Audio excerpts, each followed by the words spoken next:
Bom dia, meu nome é Mário Alvim e sou professor aqui do departamento, conheço alguns de vocês já.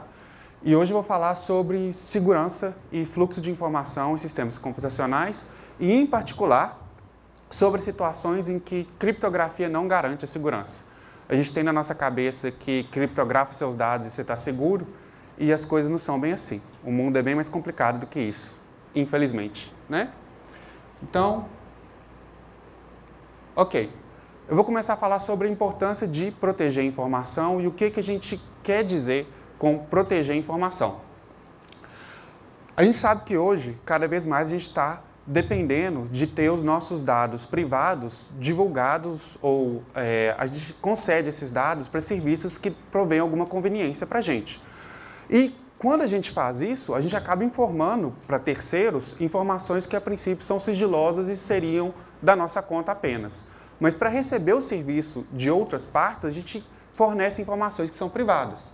Então existem várias instituições hoje em dia que sabem tudo que a gente compra, ok? Basta eles logarem o que você compra. Tem instituições que sabem quem você conhece, quem são suas amizades, quem você gosta, quem você desgosta. Tem sites que sabem do que você gosta, que tipo de hábitos você tem, o que você assiste, quando é que você está com tempo livre, que você loga para assistir um certo filme ou uma certa série. Tem serviços que sabem para onde você vai, que hora do dia você vai, que hora do dia que você volta, quais são os seus hábitos, quais são os lugares da cidade que você frequenta. E tem gente que sabe tudo isso ao mesmo tempo, né? A questão é, você confia nessas partes, que elas vão te prover um serviço, mas você está colocando informação, cada vez mais informação, para essas partes utilizarem, e a pergunta é o seguinte, eles estão bem intencionados ou eles estão te observando? Ok? Eu aqui não estou dizendo que nenhum desses serviços em específico que estão aqui nesse slide estão te observando por motivos não legítimos. Mas é importante saber o que eles estão observando, o que eles podem fazer caso eles queiram observar e se isso pode te trazer algum problema eventualmente. A verdade é que os problemas existem e eles surgem com frequência e eles são sérios. E muitas vezes eles inclusive independem da boa vontade ou da má vontade da parte que está te provendo um serviço. É simplesmente um efeito de ter informação circulando lá fora no mundo, em particular na internet. Então, por exemplo, o censo americano da década de 90 foi uma das primeiras décadas em que o censo foi divulgado, o resultado do censo foi divulgado para a população em geral na internet, até porque o censo de 80, a internet não estava estabilizada para poder divulgar essa informação. E naquela época, o censo nos Estados Unidos, como é feito aqui no Brasil, você vai na casa das pessoas, coleta várias informações, elas te dão várias informações que, a princípio, é para o governo fazer o uso delas para planejar melhor a direção que o país está indo, mas você não quer que todo mundo fique sabendo. Naquela época, eles falaram assim, não, isso aqui é fácil de resolver. A gente esconde o nome da pessoa, esconde o Social Security Number dela, que é o nosso CPF, e divulga as informações, ok? E aí eles divulgaram, né? Pessoa X, com Social Security Number X, tem tantos filhos, ganha tanto por mês, e etc, etc, etc. Divulgaram isso tudo. O problema é que, simplesmente olhando a lista das pessoas na internet, você conseguiria identificar 87% delas, você conseguia saber exatamente quem é, utilizando 3 informações que são públicas. O zip code, que é o CEP da pessoa, o sexo da pessoa e a data de nascimento. Por quê? 87% das pessoas são a única pessoa com aquele sexo nascida naquele dia, naquela vizinhança. E aí você recuperava tudo daquelas pessoas, ok? E isso deu um problema danado, porque você sabia o salário do seu vizinho, sabia quantos filhos ele tinha, sabia quantas televisões ele tinha em casa, e esse todo de informação, que é inconveniente, você não queria que todo mundo na sua vizinhança soubesse disso. Tipo de de-anonimização que acontece quando você pega essas informações que estão escondendo a identidade da pessoa, acontece em outras situações que podem ser, inclusive, mais graves do que o censo. Já teve casos de de-anonimização de DNA. As pessoas que doaram DNA para que fosse sequenciado no projeto Genoma, por exemplo, foi possível reidentificar algumas delas. E quando você identifica o DNA e sequencia esse DNA, você sabe todo o histórico de doença dessa pessoa, inclusive se ela pode ter doença no futuro. E isso é um problema seríssimo, porque você pode negar emprego para a pessoa, você pode negar seguro de saúde para a pessoa baseado no histórico, na tendência que ela tem a ter uma certa doença ou não. E, inclusive, nos Estados Unidos, isso era um problema legal até bem recentemente, porque ninguém era protegido por doença pré-existente.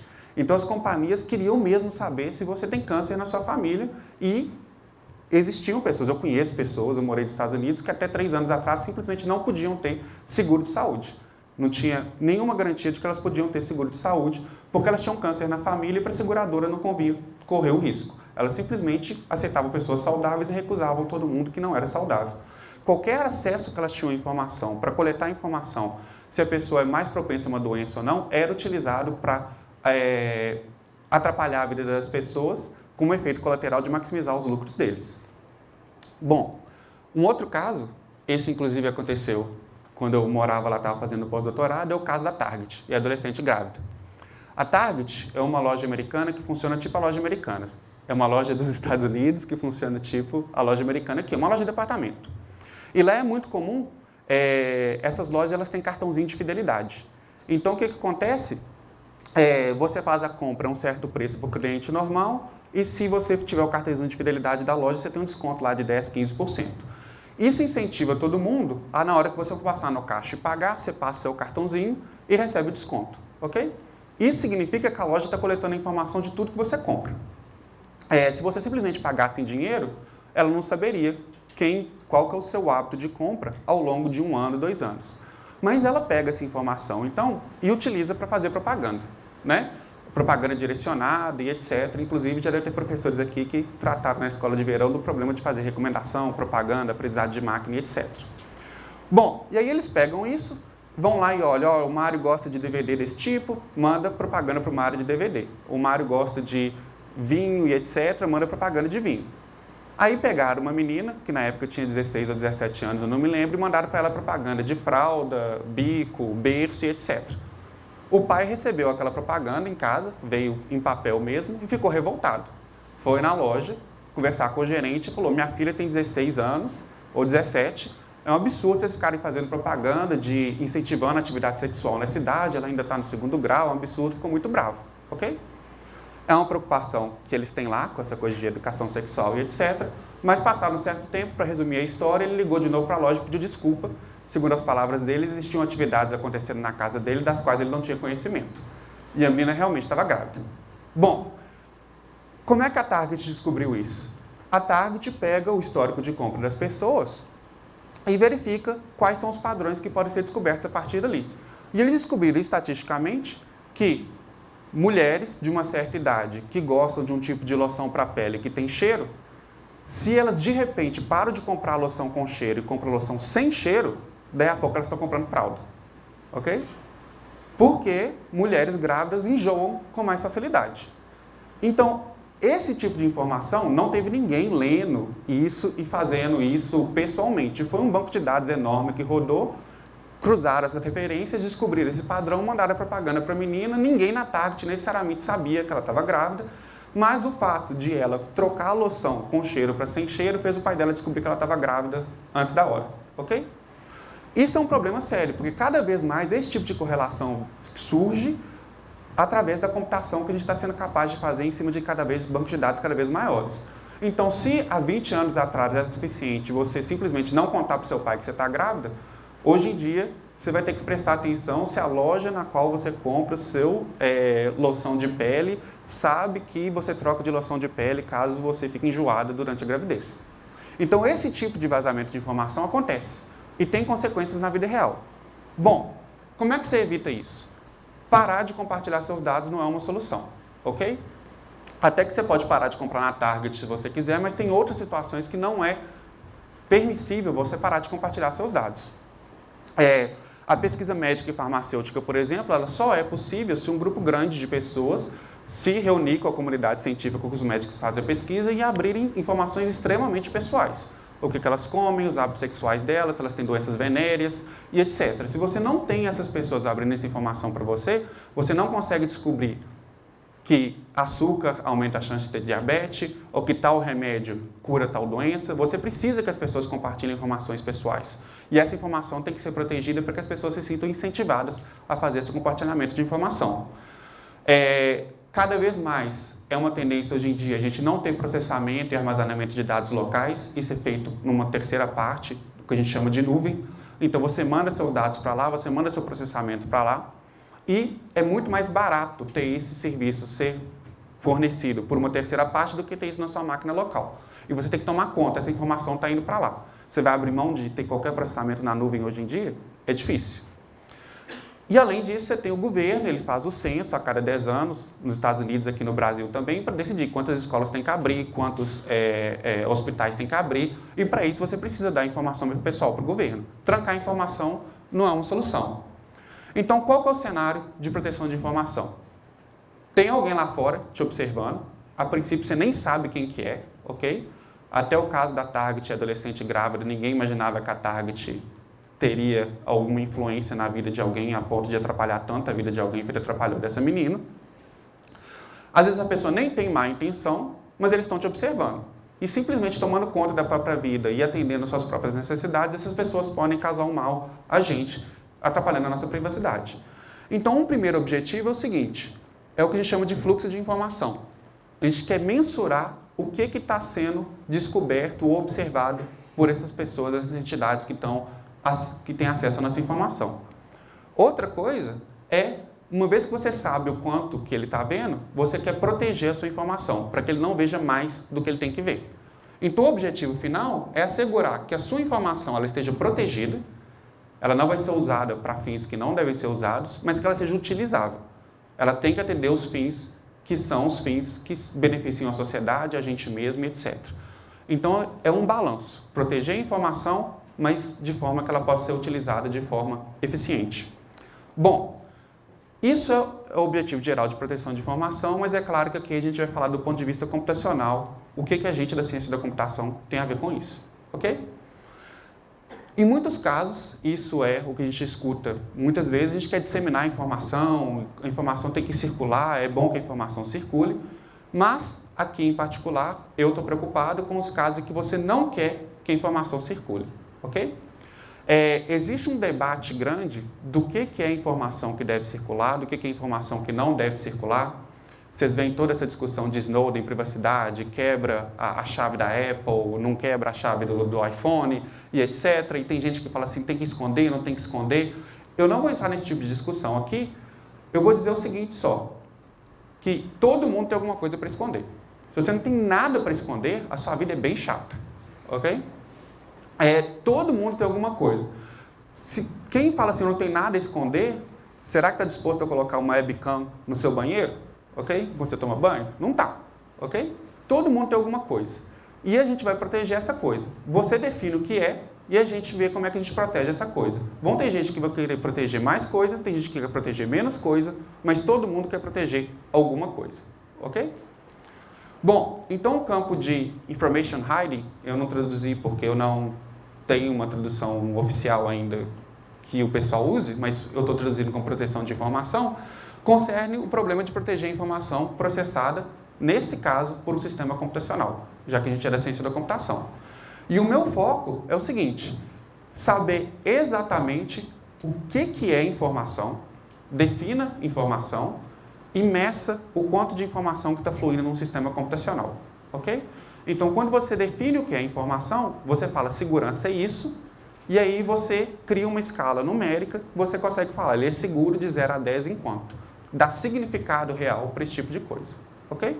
Do mesmo jeito que você mede distância em metro, você mede peso em quilograma, com que unidade você mede vazamento de informação? Esse tipo de pesquisa tem que ser feito porque a gente não entende necessariamente 100% como é que essas coisas funcionam. Para isso tem tanta pesquisa sendo feita, ok? Bom, então as áreas de proteção de informação, elas são várias e elas variam de acordo com vários fatores. O que é sigiloso? O que você quer esconder? Então, é o conteúdo de uma mensagem? É a identidade da pessoa que produziu a mensagem? A gente está acostumado a imaginar que a única coisa que a gente quer esconder é o conteúdo de uma mensagem. Nem sempre é verdade. Às vezes o conteúdo da mensagem é público e a pessoa que originou a mensagem é que tem que ser protegido. É um caso, por exemplo, em regimes ditatoriais, uma pessoa faz uma acusação contra o governo, a mensagem é pública, não tem que ser criptografada nem nada. O que você tem que proteger é a identidade de quem fez aquela denúncia, porque essa pessoa pode estar correndo risco de vida. Okay? Outras vezes, a mensagem é pública, quem originou a mensagem é público, você quer esconder quem mandou qual mensagem. É um exemplo, por exemplo, de eleição. Todo mundo sabe quem são as pessoas que tomam parte da eleição, todos os eleitores, todo mundo vai ter que saber no final qual o número total de votos. O que você tem que esconder é a ligação entre quem votou para quem. Então você tem que saber primeiro o que você quer esconder. Nem sempre é o conteúdo da mensagem. Segundo, de quem? A gente chama genericamente aquele Big Brother olhando a gente de adversário, ok? É a pessoa da qual você quer esconder informação e depende de quais são as capacidades que essa pessoa, que esse adversário tem. Ele é um agente externo ao sistema? Ele é uma pessoa de dentro do sistema que está podendo observar? Ele pode manipular o sistema? E aí a gente entra nas capacidades desse adversário. Ele só pode observar o que está acontecendo? Por exemplo, ele observa o que está acontecendo na rede, capta pacotes? Ou ele pode introduzir mensagens na rede e alterar o comportamento das pessoas para tentar influenciar de alguma forma? Você tem que levar em conta tudo isso para conseguir medir segurança de uma forma precisa. E a maneira como você define o que é sigiloso, protegendo de qual adversário e quais são as capacidades, geram sub-áreas que não são mutuamente exclusivas, na verdade, elas se complementam. Então, a proteção de informação, ela se divide em várias áreas, ok? A gente está acostumado em falar de criptografia, que é aquela que você protege a mensagem criptografando e envia, ok? Mas tem várias outras preocupações. Anonimidade, proteger a pessoa que originou a mensagem. Unlinkability é aquela questão de não permitir que você saiba quem originou qual mensagem, é o caso de eleição. Obfuscação é quando a mensagem está lá, você só quer que seja difícil extrair ela. É uma área de pesquisa, até que hoje não está tanto assim, mas era uma área importante na época que você lançava videogame e a pessoa veio com crack. Então, você tinha que gerar o código do videogame, o código-fonte, de tal forma que ele fosse rápido o suficiente para rodar com eficiência no computador, mas fosse obscuro o suficiente para que uma pessoa não conseguisse descobrir qual que é a parte do código que permite a licença não ser quebrada e não gere um crack rápido o suficiente. Okay? Então, teve muita gente que ficou rica produzindo sistemas que evitavam crack de videogame, obfuscando o código mesmo, para permitir que a indústria tivesse tempo de ganhar dinheiro antes do crack surgir e todo mundo parar de comprar o jogo. Okay?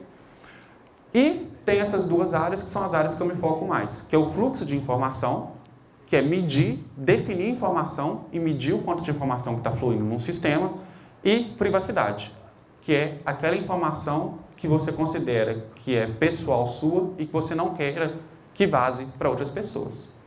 Bom, então vou falar um pouco do fluxo de informação, que é essa modelagem do que é ter um segredo e do que é ter um segredo revelado. O que significa essas duas coisas, ok?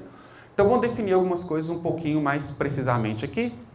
Um segredo é um pedaço de informação que você quer manter em sigilo, ok? Então, pode ser a senha do seu banco, pode ser uma chave RSA que você está utilizando, uma chave privada, pode ser quem originou uma mensagem na rede, pode ser a sua localização na cidade num dado momento, é alguma coisa que você quer esconder, ok? E o adversário, por definição, né, na maioria dos casos, ele não sabe qual é o seu segredo. Porque se ele já soubesse, a gente não teria problema nenhum. Ok? Ele já sabe mesmo. A questão é, você tem que proteger de um adversário que não sabe o seu segredo ainda. Ok? Mas ele tem alguma informação sobre esse segredo, que é modelada numa distribuição de probabilidade. É uma informação probabilística sobre esse segredo. A gente chama isso de distribuição de probabilidade a priori, porque ela é inicial. Ela vem antes de o adversário utilizar qualquer sistema computacional, ele tem um certo conhecimento sobre o seu segredo. Uma outra maneira que a gente chama é simplesmente chamar de prior. É uma nomenclatura para distribuição de probabilidade sobre um segredo antes de qualquer observação ser feita. Então, por exemplo, se o meu segredo pode ter valores x1, x2, x3 ou x4, o adversário pode ter essa distribuição de probabilidade sobre segredos. 50% de chance é o x1, 25% é o x2 e o x3 e x4 acontece com 1/8 de chance cada um. Ok? Esse conhecimento que gera a distribuição de probabilidade, ele pode vir de você saber como é que esse segredo é gerado. Por exemplo, a probabilidade de uma senha ser escolhida. Hoje em dia, muitos bancos eles geram uma senha de 3 números, 3 letras ou 4 letras aleatoriamente. Então, isso é gerado, você não tem escolha nenhuma, você sabe qual é a distribuição que o programa de computador que gerou aquela senha gerou para você, ok? Você sabe que algumas combinações são proibidas e etc. Então, você sabe como é que aquele segredo é gerado, você tem uma distribuição sobre ele. Ou pode vir de conhecimento sobre a população a partir da qual o segredo se origina. Então, você quer saber a orientação política de uma certa pessoa, tem estudos que mostram que pessoas em certas regiões da cidade se alinham mais a um partido ou a outro partido. Geografia é bem correlacionado com preferência política, ok? Você pode utilizar isso para construir uma distribuição de probabilidade sobre qual é a preferência política de uma certa pessoa que mora numa certa região da cidade, ok? Então, o seu segredo é alguma coisa que você quer esconder, você tem uma distribuição de probabilidade sobre ele, que a gente chama de prior. E aí é o seguinte, o quão vulnerável o seu segredo é se ele está distribuído de acordo com essa distribuição, ok? No nosso caso, por exemplo, a Target pegou todas as informações que ela tinha sobre compras e chegou à conclusão que a distribuição de probabilidade sobre alguém estar grávida, dado o histórico de compras, é aquela distribuição. Ele tinha distribuição. Aí a pergunta é a seguinte, uma distribuição é uma distribuição. Mas o quão boa ou ruim é essa distribuição? O quão vulnerável o seu segredo está, dada essa distribuição? Intuitivamente, vão ter distribuições que são melhores e distribuições que são piores, ok? Então, vulnerabilidade é uma medida do quanto um adversário pode te causar dano a partir da distribuição de probabilidade que ele tem sobre segredos, ok? Então, um pouquinho mais formalmente, uma vulnerabilidade é uma função, ela recebe uma distribuição de probabilidade e ela te dá um número que fala assim, olha, está vulnerável de tanto. Quanto mais alto o número, pior para a proteção do seu segredo. Quanto mais baixo o número, mais protegido o seu segredo está. Então, é uma função de vulnerabilidade, ok? Então, é uma função. O problema agora é definir que função que é essa, que função faz sentido. Não existe uma vulnerabilidade única. Existem várias maneiras de definir vulnerabilidade e elas dependem do que a gente chama de significado operacional. O que essa função representa? Qual aspecto do mundo real ela está capturando que é um aspecto com o qual eu me preocupo, ok? Isso vai depender qual a capacidade que o adversário tem, então vai depender do que ele pode fazer e vai depender de como é que a gente mede um adversário ter sucesso ou não. Então, para tornar isso um pouquinho mais palpável, imagina que a gente tem essa mesma distribuição de probabilidade aqui, eu tenho 4 segredos distribuídos de acordo com isso aqui, e eu estou interessado no seguinte cenário. O meu adversário, imagina que é um caixa eletrônico, por exemplo, o segredo é a senha, eu tenho senha x1, x2, x3, x4, e esse caixa eletrônico ele é muito estrito. Se você errar a senha a primeira vez, ele já engole seu cartão, ok? Então você tem que acertar de primeira. E aí você se pergunta, então, quanto que o meu segredo está vulnerável, a minha senha está vulnerável? Uma coisa que faria sentido é imaginar o seguinte, se o adversário tem uma tentativa para adivinhar seu segredo, e se ele adivinhar, ele ganhou, ele entrou no seu banco e roubou seu dinheiro todo, faz sentido imaginar que a vulnerabilidade dessa distribuição é a maior probabilidade que ele tem de acertar o segredo de primeira. Porque um adversário inteligente não vai tentar nem x2, nem x3, nem x4. Ele vai tentar x1. Porque tem 50% de chance de acertar se ele tentar o x1. Então, a vulnerabilidade desse segredo, vulnerabilidade de Bayes, que a gente chama, porque é baseado na inferência de Bayes e etc. Não vou entrar nesse detalhe, mas a vulnerabilidade de Bayes é 50% nesse caso, ok? Bom, mas imagina que o meu adversário, no meu banco, não é assim que funciona. O banco nunca cancela a senha de ninguém, ok? Ele pode ir tentando quantas até ele conseguir quebrar a senha. Nesse caso, o meu segredo está vulnerável não é baseado na chance que o adversário tem de acertar de primeira ou de segunda ou de terceira, mas no tempo médio que vai demorar para ele acertar, ok? Se a senha for bem escolhida, ele pode ter infinitas tentativas, vai demorar 50 anos até ele conseguir entrar na minha senha, porque tem tantas opções, e nesse caso eu considero que minha senha está protegida. Nesse caso, a gente usa uma medida de vulnerabilidade, que é guessing entropy, a entropia de adivinhação, e basicamente o que ela faz é o seguinte, ela imagina que o adversário vai ordenar os segredos do mais provável para o menos provável, aí tenta o mais provável. Não conseguiu, ele tenta o segundo. Não conseguiu, ele tenta o terceiro mais provável. E assim por diante. E essa fórmula aqui, ela mede o tempo médio que você vai precisar até conseguir quebrar a senha. Ok? Esse tipo de medida aqui é utilizado em criptografia, por exemplo. Porque qualquer um consegue quebrar a sua mensagem criptografada se tentar todas as chaves privadas até a hora que acerta a sua. O que protege você é que a guessing entropy de uma chave privada é muito grande. A pessoa tem que tentar muita coisa até conseguir quebrar, ok? Mas eventualmente vai conseguir. Se você der tempo suficiente, a pessoa vai conseguir. Bom, no caso aqui, se eu aplicar essa fórmula aqui nessa distribuição, ele vai me dar que, em média, são precisas 15/8 de tentativa, ou quase 2 tentativas em média para quebrar o segredo de acordo com essa distribuição. Existem outras métricas que você pode utilizar, com depender do adversário também. Uma é a entropia de Shannon. Nesse caso, o seu adversário pode fazer perguntas do tipo sim ou não, tipo jogo de 20 perguntas, né, para quem jogou esse jogo, e a cada vez ele elimina metade dos segredos, até a hora que ele consegue adivinhar o segredo. Isso é exatamente a pesquisa binária, ok? O seu adversário consegue fazer uma pesquisa binária. Se o seu adversário consegue fazer uma pesquisa binária, então a vulnerabilidade do seu segredo não é uma fórmula dessa, nem uma fórmula dessa. Vai ser essa fórmula aqui, que é a fórmula da entropia de Shannon, que é exatamente o caso médio de uma pesquisa binária, ok?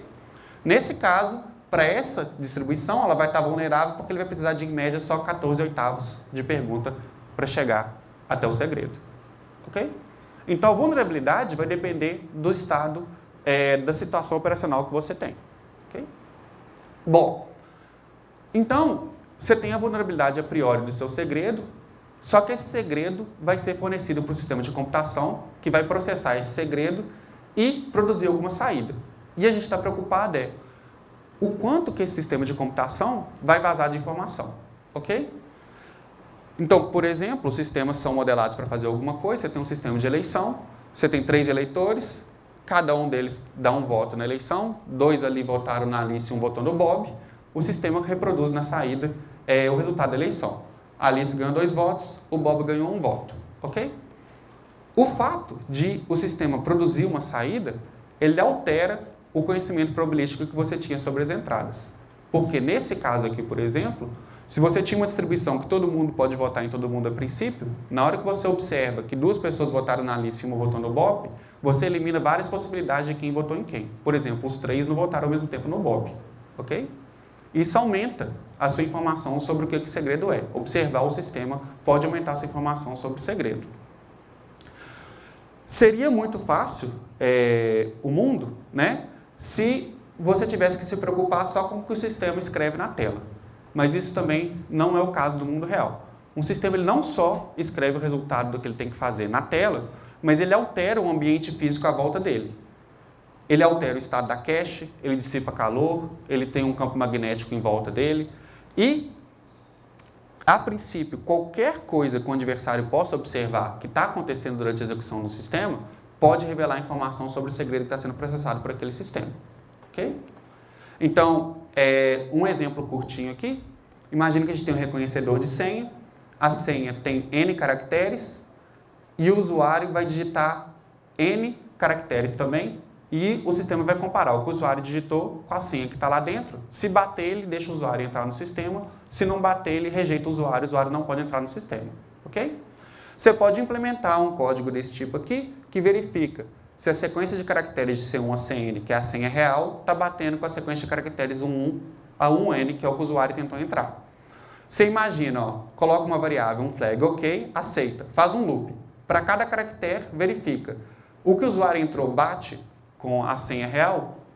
Se existir algum que não bata, ele fala que a senha foi rejeitada e no final retorna isso, ok? Repara que esse loop aqui, mesmo que ele descubra que alguém deu diferente, ele mesmo assim vai terminar de fazer a comparação com todo mundo, ok? Bom, esse código aqui, ele vaza um pouquinho de informação sobre a senha. Por quê? Se ele aceita a senha, o adversário descobre que a senha era aquela. Se ele rejeita, o adversário descobre que aquela ela não era, ok? Então, de qualquer forma, tem um vazamento intrínseco aqui que não pode ser evitado. Mas pode ficar pior a coisa. Se alguém, que é um bom programador, olhar para esse código aqui e falar assim, eu vou otimizar isso daqui, ok?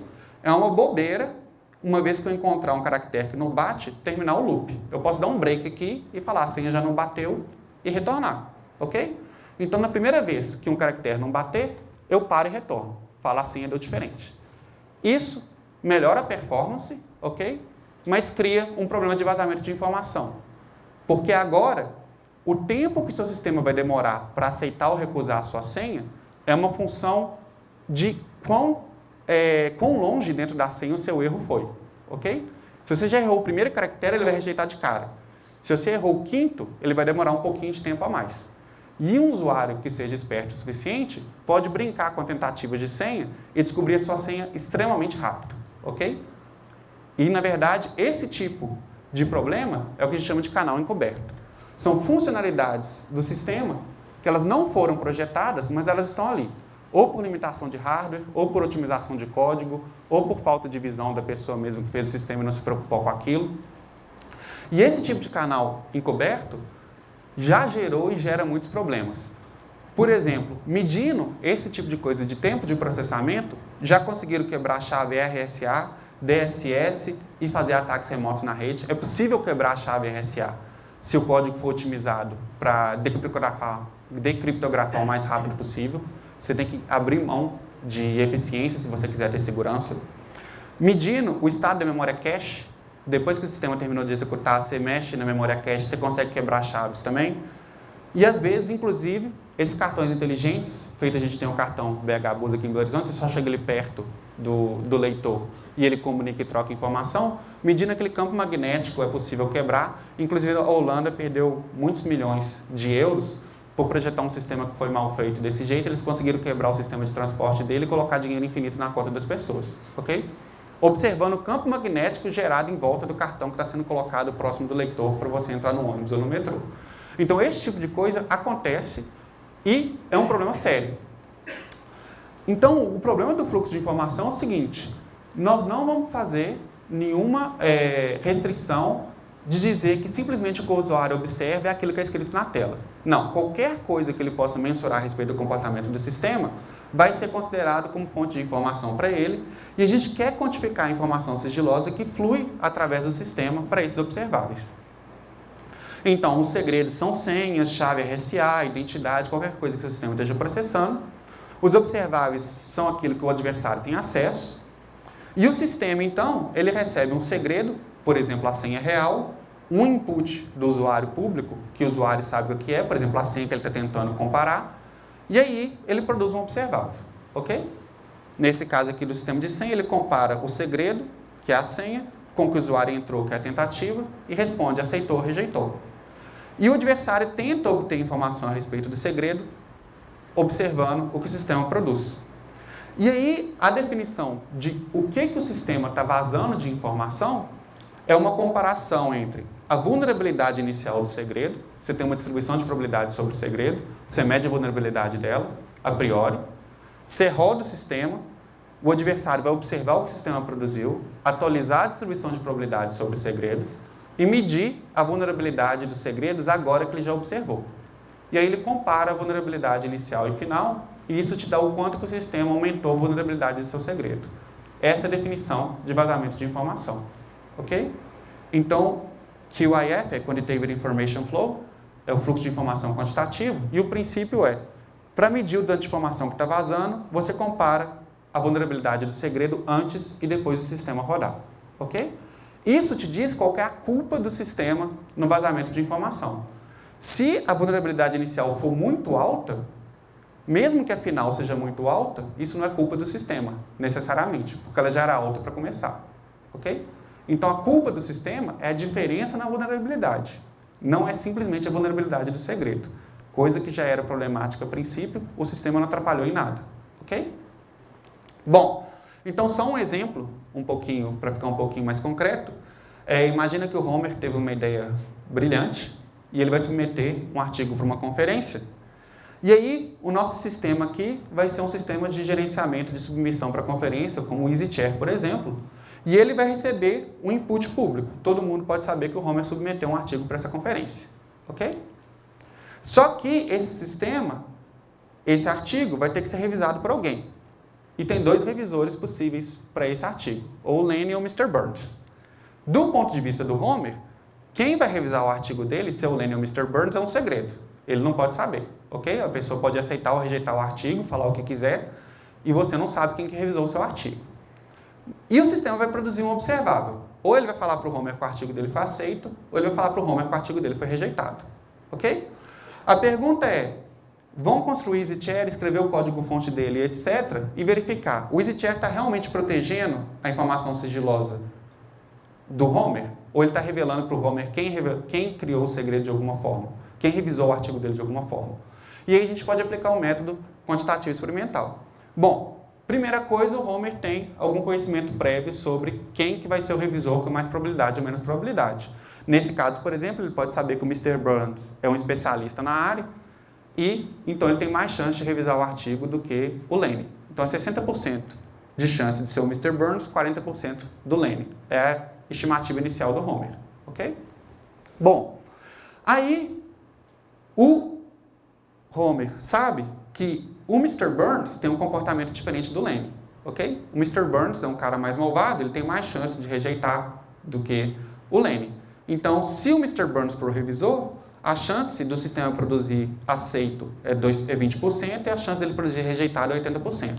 Se o revisor for o Lenny, que é um cara mais camarada, as probabilidades são diferentes, ok? Nesse exemplo aqui, é o Lenny e o Mr. Burns, mas no sistema computacional você consegue computar essas probabilidades também para qualquer sistema que você está executando. E aí, o que você vai fazer é o seguinte, você tem essa probabilidade inicial, você computa, dada essa probabilidade inicial e essa distribuição de probabilidade de observáveis dados segredos, você consegue computar o que a gente chama de probabilidade posteriori, a probabilidade posterior. Ela fala que se o artigo for aceito, e ele vai ser aceito com 40% de chance, então a chance do Lenny ter sido revisor é 70% e o Mr. Burns é 30%.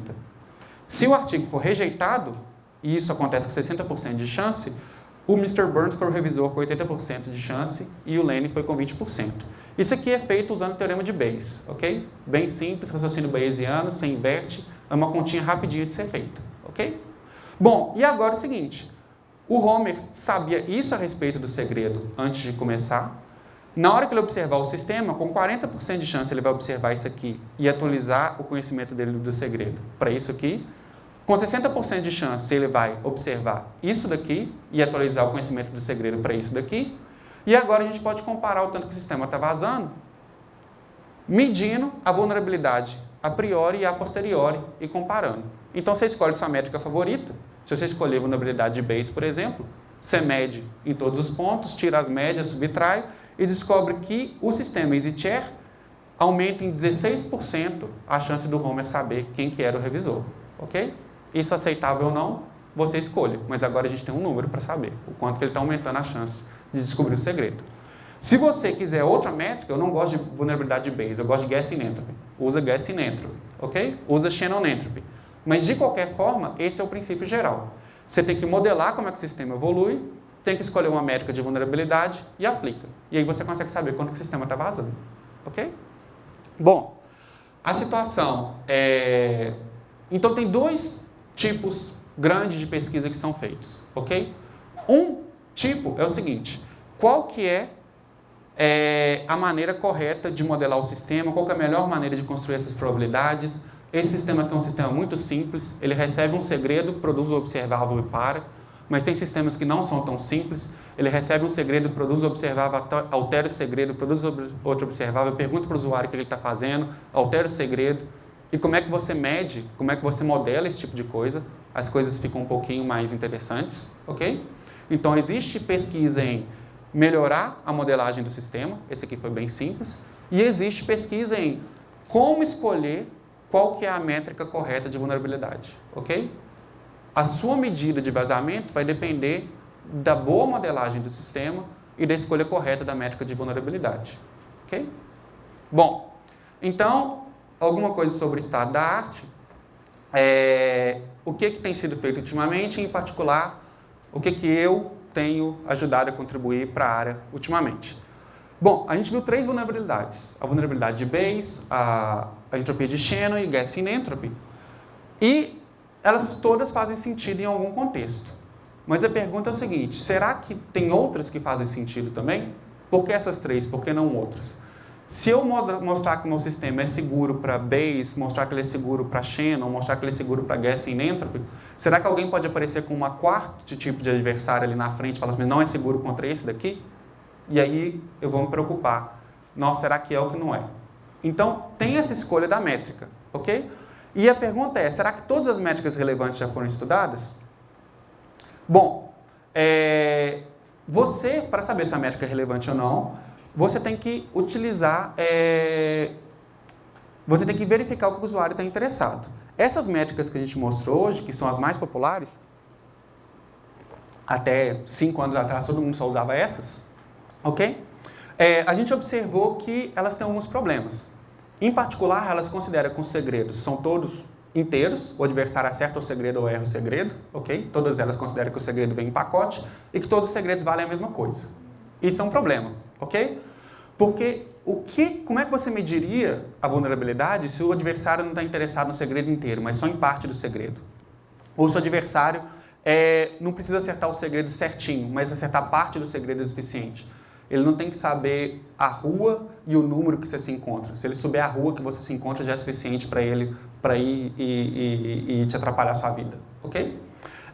O que ele tem várias... O que acontece se ele tiver várias tentativas para adivinhar o segredo? Bom, e aí o que a gente fez foi criar um cenário operacional abstrato e falar assim, vamos tentar capturar todos esses adversários de uma vez. Então a ideia foi o seguinte: o adversário, ele tem uma distribuição de probabilidade para o segredo, ele olha para essa distribuição e aí ele faz uma aposta, ok?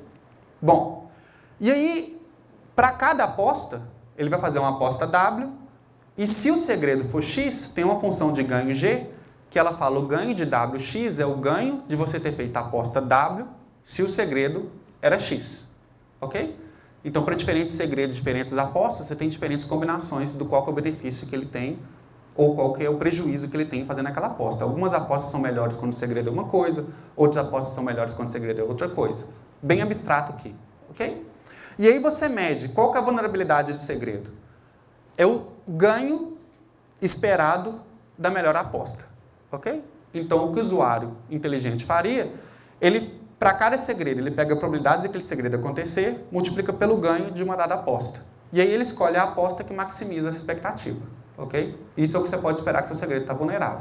Bom, se você utiliza essas funções de ganho, que tem muita conexão com a teoria de decisão, você consegue agora capturar cenários em que adivinhar o segredo aproximadamente é suficiente para o adversário. Então imagina que ele tem que adivinhar uma localização geográfica, o segredo é essa bolinha vermelha aqui, mentira, o segredo é uma dessas 4 bolinhas azuis aqui, e ele tem que escolher uma localização, ok? Imagina que é uma guerra, tem 4 localizações possíveis para um acampamento inimigo, você tem que escolher onde é que o paraquedista vai pular, ok? Você não precisa escolher um exatamente, você pode mandar o paraquedista pular no meio, observar a situação e ir para onde o segredo se encontra. Então é suficiente, nesse caso, descobrir o segredo aproximadamente, não precisa ser exato. E você define, então, qual que é o ganho de escolher uma localização W? É a distância do W até o segredo de verdade X, ok? Você pode tentar adivinhar uma propriedade do segredo. Você não quer descobrir a identidade de quem mandou uma mensagem, mas descobrir o sexo de quem mandou a mensagem é suficiente, ok? Você só quer saber se foi homem ou mulher que mandou a mensagem. Então você pode definir uma função de ganho que quando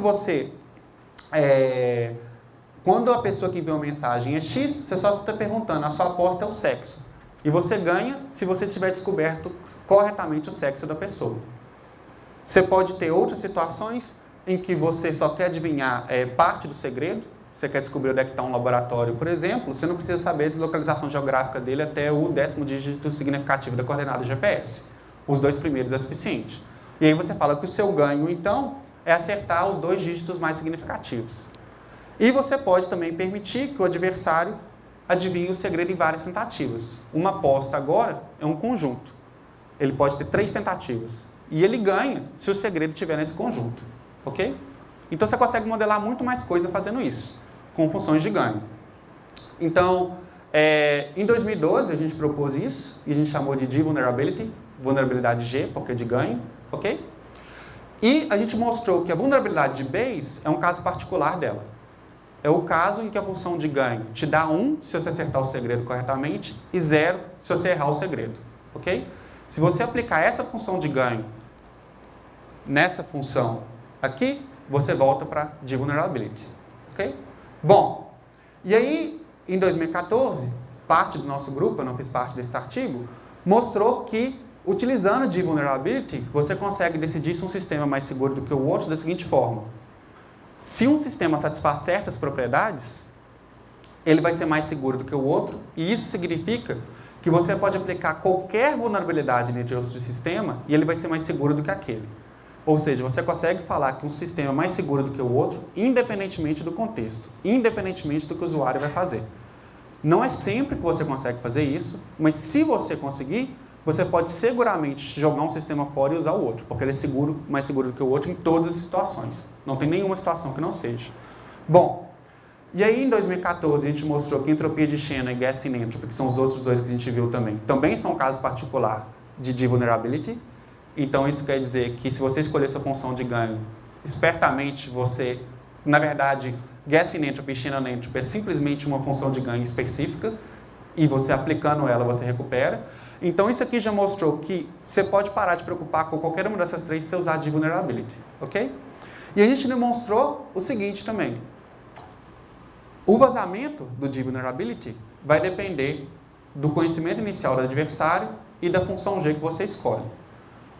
E isso, às vezes, é um problemático, porque você não sabe qual que é a função G que seu adversário vai utilizar. Pode ser que daqui a 10 anos no futuro as pessoas tenham preocupações diferentes, e um sistema que é seguro hoje, 10 anos no futuro não é mais.